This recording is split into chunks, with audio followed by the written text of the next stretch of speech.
Welcome to our channel. We are for the real story.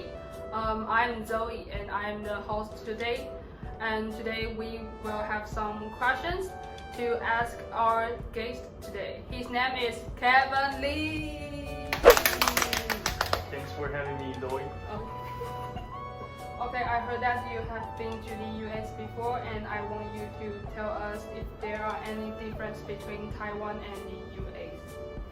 Okay, it was last year that I applied for a working visa in the United States, and I also got a job at Six Flags The Great Escape. That was an amusement park in New York. During my time working there, I made a ton of friends. They're from different countries. Unlike Taiwan, the United States has a large number of immigrants. In other words, American culture is formed not only by Caucasians, but instead is a cultural melting pot that includes Asian, North and South Americans, and Africans as well. Taiwan, on the other hand, is pretty racially homogeneous. Okay. How about the public transportation in America? When it comes to public transportation, the United States isn't nearly as convenient as Taiwan. Even in a big city like New York, its MRT system cannot even measure up to Taiwan's. Is America that bad? How about you tell us some good things about America? Well, the minimum wage in US is at least twice as much as ours. Their GDP per person is also higher. Most important of all, the foreign goods can be purchased extremely cheap. For instance, you can buy a Toyota car with only $2,000 US.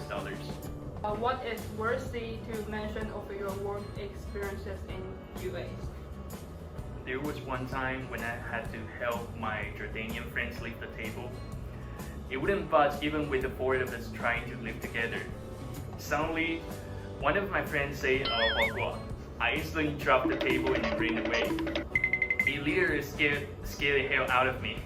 Later, it explained that can be used in any situation when you feel like you need God's help. We've been conditioned by the news and social media to be scared of the phrase, when in fact it isn't a harmful phrase like we've been taught to think. When it comes to cultural differences, we'd better not jump to conclusions too quick. Every culture, religion, and race deserve a fair treatment." I feel you. Everyone deserves fair treatment. If you had a chance, would you stay or work in the United States permanently? I wouldn't consider staying in America, not if I didn't have a well-paid and a decent job. The infrastructure, health insurance system, and most importantly, the food in Taiwan, they're just too good to give up.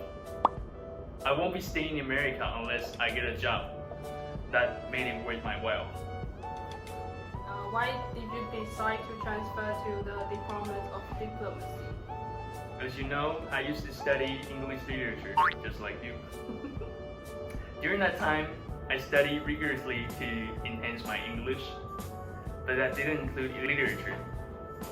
Honestly, I wasn't interested in English literature at all. On the other hand, I found that being good at English means having more opportunities. What do you mean having opportunities, and how that relates to the reason you transferred to the Department of Diplomacy? I think you might agree that English is still the most widely spoken language in the world, right? Every piece of information is being passed down in English first, and then translated into other languages. I wanted to explore how the United States became the most powerful country. It has a department called diplomacy, and it has so many related subjects. International relations, for instance, is one of the main subjects in this department. By understanding the politics, economics, and cultures in each country, I will have a better insight into the whole world. Eventually, I've made up my mind to take the transfer exam. How about the plans after you graduate? After I graduate, I want to be a diplomat, which requires me to pass a difficult national exam. Anyways, I'll do my best to achieve that.